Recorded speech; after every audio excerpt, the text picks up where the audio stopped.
अस्सलाम वालेकुम नाज़रीन, मैं हूं आपका हकीम वसीम अहमद। आज हम एक ऐसे दरख्त के बारे में बताना चाहेंगे जो बहुत ज़्यादा मुजर्रब है और अल्लाह पाक ने उसमें शिफा ही शिफा रखी है। उसकी छाल, उसका पानी, उसके पत्ते, उसके फूल, उसकी गोंद और सबसे बढ़कर उसके ऊपर लगते हैं उसके फल, जिसको फलियां कहते हैं, वो सारी शिफायाब हैं और ज़बरदस्त किस्म की हैं बीमारियों के लिए। वो है किक्किर। आप सबसे पहले मैं आपको इसके फूल के बारे में बताना चाहूँगा। ये फूल किक्किर के दमे के अमराज के लिए ज़बरदस्त है, खांसी के लिए बहुत अच्छा है।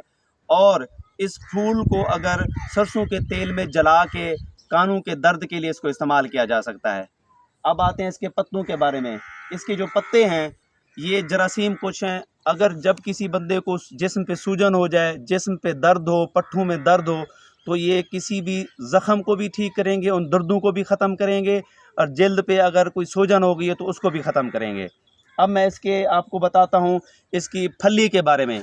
ये फली इसकी मुग़लिज़ मनी है, मनी को इजाफ़ा करती है मनी में, और क़ुव्वत बा में इजाफ़ा करती है। लिकोरिया जैसे मर्ज़ के लिए भी ज़बरदस्त किस्म की चीज़ है।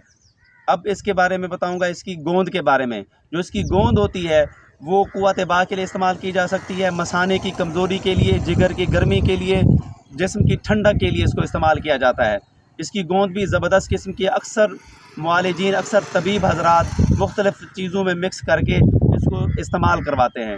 अब इसके पानी के बारे में बताता चलूँ आपको। इसका पानी ठंडा होता है, मैदे के लिए ज़बरदस्त है और हाज़िम भी बहुत ज़बरदस्त किस्म का है।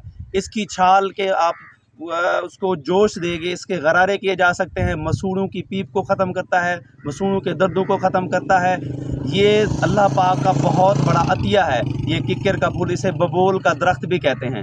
मैं हूँ आपका हकीम वसीम अहमद, हुसैनिया दवाखाना एंड पंसार स्टोर, डम्बरवाला शुमाली। अगर आपको ये वीडियो पसंद आई हो तो इसे शेयर करें और दोस्तों को भी बताएं। अगर कोई मसला हो, कुछ मालूमात लेनी हो तो मेरे नंबर पर रब्ता करें 0301 69